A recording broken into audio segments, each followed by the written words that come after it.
Yung ilan sa mga kambing natin dito ay mahina ang gatas at hindi pa nga nagpapasuso ng kanyang bisirong kambing. Kaya ito tayo nagbibigay tayo ng pangsuplemento na gatas dito sa ating mga alaga. Ito yung ating isang alagang kambing na ating binibigyan ng gatas. Lumapit na agad siya dahil alam niya na meron tayong dalang gatas. Ito yung ating isang bakling na anak ng ating kambing na si Hinhin. Yan yung kanyang inahin. At mapapansin nyo, hindi siya nagpapasuso dito sa kanyang anak. Nagpapasuso siya, saglit lang na segundo, tapos sinisipa niya na. Kaya ang pinaka ano talaga natin, solusyon na kailangan natin gawin ay mag-supplement ng gatas. Sa gusto nga pala makabili ng gatas at makabili din ng gatas na pwedeng ipainom sa inyong mga alagang kambing, ay pwede nyo nga pala po bisitahin yung ating TikTok account. Lalagay ko na lang po dyan sa comment section yung link ng ating TikTok account para makabili po kayo ng gatas na pangkambing talaga.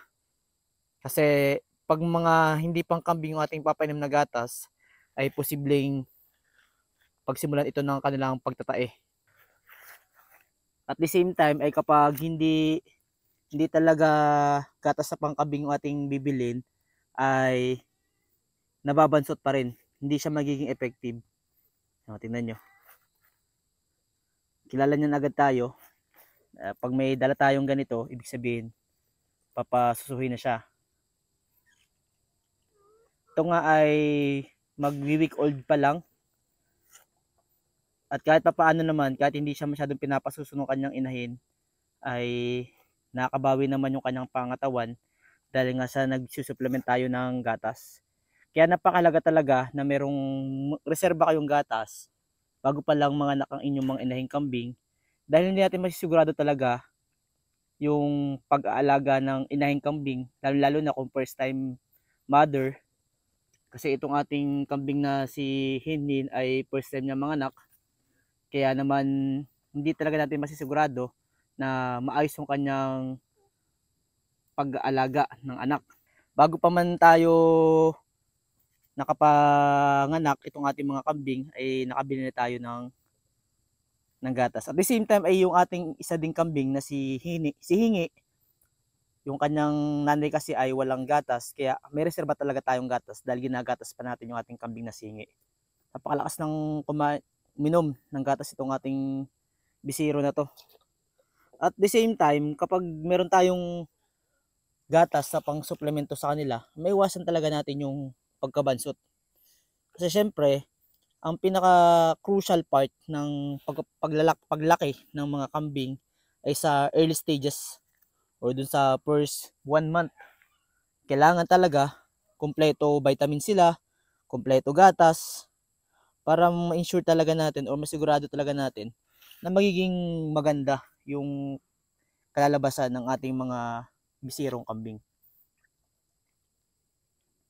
Isipin nyo, yan, ilang araw pa lang yan, magpa 5 days old, week old, pero maganda ang kanyang pangatawan. Ang nanay ng kambing na ito ay isang upgraded, pero ang tatay nito ay isang pure breed na red bower. At yun, ang kadalabasan ay isang traditional. Kaya ang kanyang built na kanyang katawan. Ba? Tingnan naman yung ating kambing na ito. Upgraded. Maganda ang kanyang katawan, kanyang buto, hindi mapagulihan sa laki. Pero syempre, iba pa rin talaga pag full-blooded na kambing. Kita mo talaga yung ganda ng postura, tsaka yung buto niya talaga, kanyang katawan. At the same time, napahalaga talaga na meron kayong gatas na ganito na nakareserba para sa mga hindi inaasahan yung pagkakataon na yung kanilang mga ina o yung kanilang inahin ay walang gatas, may na magatas at bagong inahin pa lang, ay napakahalaga ng may supplemento tayong gatas para hindi mabansot yung ating mga alaga. Papansin nyo, lumalayo siya. Hindi talaga siya nagpapasuso. Hindi siya nagbibigay ng pagkakataon na makasuso itong kanyang anak. Hindi ko alam kung dahil first time na nagbuntis pa lang nito o sadyang hindi siya magaling mag-alaga. Pero kasi kapag ganitong hindi marunong mag-alaga yung inahing kambing, sa mga susunod na panganak, possible na ganoon din yung kanyang gawin. Kaya inoobserbahan natin kung ikikip ba natin itong kambing na ito dito sa ating kambingan. Pero yun nga, kasi hindi mo masabi natin walang gatas dahil malaki naman yung kanyang milk bag. Medyo malaki yung kanyang milk bag at may gatas naman ito. Ang problema nga lang ay hindi siya magpasuso sa kanyang anak. So ito yung mga kailangan yung tingnan, tandaan sa inyong mga inahing kambing. Dapat magaling siya mag-alaga. Dapat ay malakas siya magbigay ng gatas. Yun yung mga kailangan yung tandaan kapag kuha kayo o bibili kayo ng inahing kambing.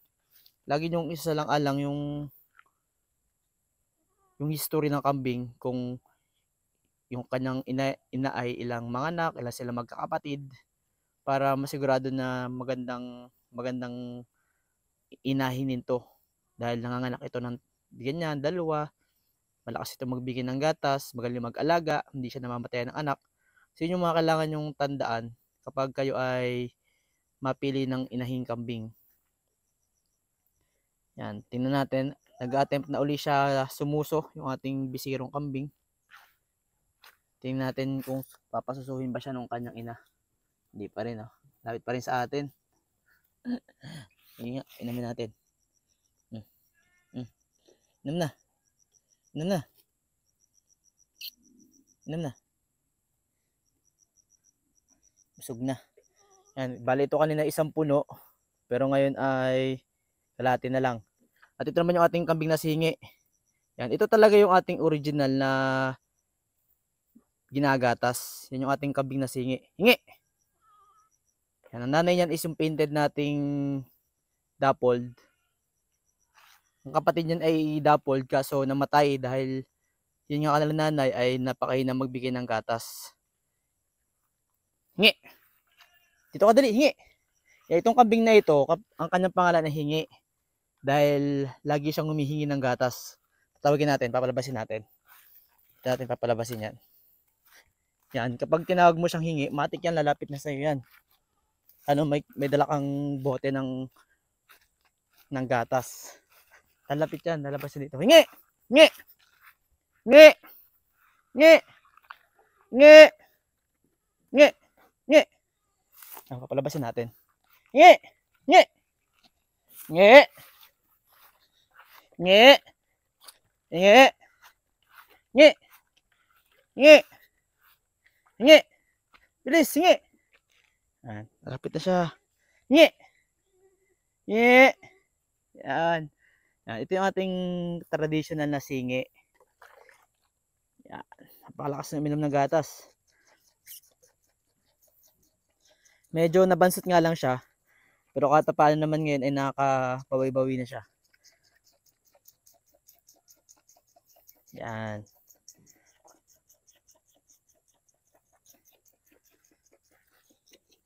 Itong back na ito ay ikikip natin dito sa ating kambingan dahil titingnan natin kung gaano pa yung lalaki niya at gagawin din nating back dito. Hindi man ganun pa kagandahan yung kanyang pangatawan ngayon, pero yun nga, ayaw ko siyang ibenta. Meron nang nagtatanong kung magkano daw ba natin ibebenta itong ating sihingi, pero sabi ko hindi ko muna po ibebenta dahil yun nga, gusto kong alagaan dito. Dahil napakabait itong kambing na ito eh. Hindi siya mailap. Tawagin mo lang siya, lalapit na siya sa'yo. Kalakas sumuso. Mula pagkabata, pinapasusunod na natin ito.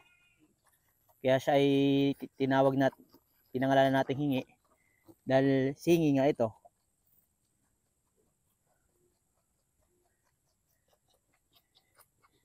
Ang bilis na naubos oh.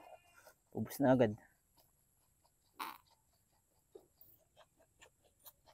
Nge.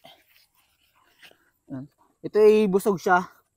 Dahil ito naman ay walang tali, nakaligaw lang dito, paikot-ikot lang sa paligid. Kaya busog. Laki ang tiyan. Makikita nyo, medyo maliit talaga yung kanyang buto sa paa. At ito rin sa kabila. Dahil nga nung mga unang buwan ay talagang kinulang sa gatas. Kinulang talaga sa gatas kaya medyo nabansot ng konti. Pero ngayon naman ay mabigat na siya. Tsaka lumalaki na rin. Gusto ko lang talaga sa kambing na ito. Napakabait. Kapag tinawag mo, lalapit siya sa'yo. Madali mo siyang mahawakan, may himas. Yan, busog na. Kapag ganyan, na umalis na siya, ibig sabihin busog na. Tapos mamaya na lang ulit natin bibigyan ng gatas. Kaya talaga sa mga gusto rin magsimula ng kambingan, sa mga may mga alaga ng kambing, napakailaga talaga na meron tayong reserba na gatas dahil para iwas bansot na rin doon sa ating mga alaga, tapos para ma-maintain din natin yung magandang kalusugan ng ating mga alaga dahil yung early stage ng kambing, yun yung pinakamahalaga na dapat bigyan natin yung tamang nutrisyon, yung gatas na kailangan nila kasi bawat kambing meron yan dapat na ganito karami na gatas yung mainom nila sa isang araw para makuha nila yung average gain weight na gusto nating ma-meet. Pag tungtong ng 4 months, dapat ay ganito na yung kanyang timbang. So, yun yung kailangang hinahabol natin. At makukuha natin yung tamang timbang na yun kung tama yung pagpapalaki natin sa unang buwan nung paglaki nila. Kaya maraming salamat sa inyong muling pagsama dito sa ating YouTube channel. At kung may natutunan kayo sa ating binahagi ngayong sa ating vlog na ito, ay paki-like and share na rin itong ating vlog na ito. At syempre, paki-follow na rin nga pala po yung ating Facebook page. Pa-subscribe na rin dito sa ating YouTube channel. At patuloy pa rin po tayo mag-upload ng mga video, mga karanasan natin na ibabahagi natin dito sa ating YouTube channel.